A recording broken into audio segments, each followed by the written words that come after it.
Tout pour investir. Dose d'économie. Bonjour Nicolas. Bonjour. Big Bang fiscal ce matin. Vous nous dites que l'U2P, le syndicat patronal des commerçants et des artisans, veut la suppression de la CSG sur les salaires avec un objectif, augmenter le net à payer. Est-ce que cette idée peut voir le jour? Alors, voir le jour là maintenant, je ne pense pas. Il n'y a pas le paysage politique qui permet de faire des big bangs fiscaux pareils. Ce serait une monumentale baisse d'impôts de plus de 100 milliards d'euros sur les actifs. C'est vraiment ça. Pourtant, Michel Picon, le patron de l'U2P, a présenté ça hier avec le terme proposition de loi. Alors, j'ignorais que des leaders syndicaux pouvaient porter des propositions de loi. En tout cas, c'est comme ça qu'il l'a présenté. Le constat de départ, c'est de dire que le salaire net aujourd'hui vous apporte 54% du brut. Et qu'il y a 50 ans, le salaire net vous apportait 70% du brut. Ça, c'est une réalité, il n'y a aucun problème. Quelle est la proposition de l'Union des entreprises de proximité, l'U2P? Effectivement, vous l'avez dit, on supprime en 5 ans la CSG et la CRDS sur les 28 millions d'actifs français.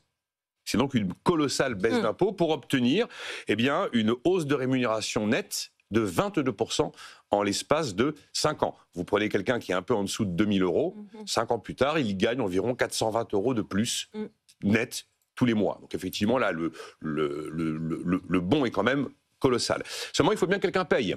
Et donc, voilà les propositions de l'U2P pour financer une mesure qui est une mesure chère. Donc, il s'agirait d'augmenter la taxation sur le capital, la flat tax, qui aujourd'hui est à 30%. Il s'agirait d'augmenter la CSG, cette fois-ci, sur les revenus locatifs. Il s'agirait de créer une sorte de plancher d'impôt sur le revenu pour ceux qui ont des revenus fonciers. Il s'agirait de créer un impôt minimum sur les très gros héritages, les héritages qui dépassent 500 000 euros d'héritage par héritier, avec quand même l'idée qu'il y a un régime particulier dans le cadre des transmissions d'entreprise. L'idée de geler pendant 3 à 5 ans les pensions de retraite qui dépassent 2 500 euros net, l'idée de supprimer le fameux abattement sur l'impôt sur le revenu dont bénéficient les retraités imposables sur le revenu, d'augmenter légèrement la TVA et d'augmenter lourdement la TVA sur les produits de luxe. Donc vous voyez, la liste des bénéficiaires, vous les avez vus, sont les actifs. La liste des payeurs, vous les avez vus aussi. Bon, est-ce que vous pouvez nous mettre un chiffre, un montant sur la suppression totale de la CSG et, attention, autre acronyme, de la CRDS? La contribution au remboursement de la dette sociale qui a vu le jour pour financer la CADES. Est-ce qu'on a des chiffres? Alors, il donne un chiffre. Je suis un peu surpris par l'ampleur du chiffre, puisqu'il dit 116 milliards d'euros. C'est une baisse d'impôt de 116 milliards d'euros sur les actifs, sachant qu'un an de CSG, c'est 130 milliards de recettes. J'ai un peu été étonné par ce chiffre. Bref, en tout cas, c'est le chiffre de Michel Picon. Donc, on libère 116 milliards d'euros prélevés sur les actifs, et on va les prendre sur le capital, on va les prendre sur les retraités aisés, on va les prendre sur les consommateurs avec la TVA, on va les prendre sur les gros héritages.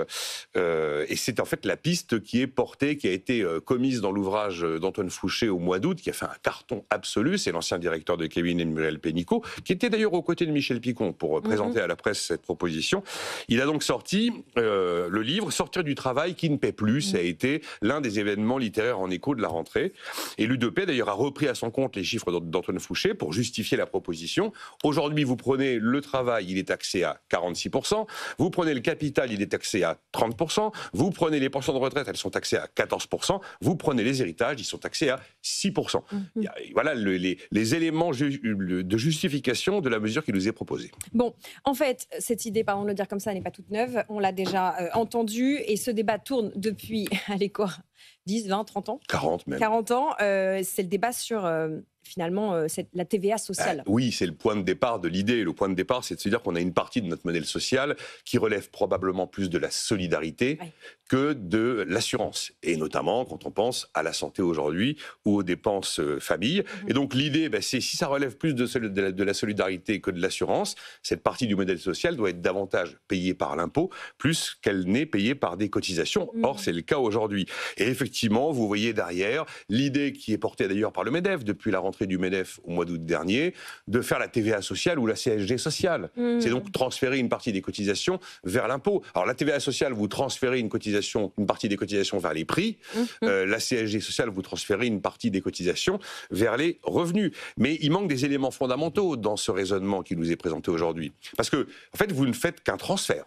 Vous transférez une poche qui paye vers d'autres poches qui vont payer. Mais en aucun cas, vous n'avez, avec cette proposition, une réflexion globale sur comment est-ce qu'on réduit la facture du modèle social en France. Ce modèle social, si vous voulez, aujourd'hui, il n'est pas viable. Il ne fonctionne pas sans endettement. Il y a aujourd'hui la caisse d'amortissement de la dette sociale qui aurait dû disparaître depuis belle lurette, qui n'a pas disparu. Donc il faut trouver une solution pour aussi réduire la facture du modèle social. Et puis, c'est donner l'impression qu'avec un jeu de bonneteau et un transfert d'un payeur vers un autre, on a trouvé la solution, la martingale miracle pour monter le salaire net. C'est oublier quand même qu'en économie, le seul vrai moteur du salaire, ça s'appelle les gains de productivité. Et les gains de productivité, ça vient notamment de l'investissement dans l'innovation, dans la R&D, ça vient de l'amélioration de la compétence des jeunes, l'amélioration de la compétence des adultes, ça vient de la mobilité professionnelle, ça vient de la stabilité fiscale aussi, qui est un élément important, ça vient de la fameuse simplification que tout le monde appelle de CV. Voilà, il y a plein d'éléments qui sont normalement les éléments constitutifs du travail et de la progression salariale. Alors, si on veut trouver un argument pour défendre l'idée, on peut dire que c'est une manière de faire payer ceux qui ont tendance à épargner davantage pour faire profiter d'un gain en pouvoir d'achat, ceux qui sont au moment de la vie active et qui, généralement, c'est le moment où on a le plus besoin de dépenser. Voilà ce qu'on peut dire sur ce dossier assez vieux. Assez vieux. Que vous nous remettez au goût du jour. Enfin, pas vous, Nicolas, mais l'U2P.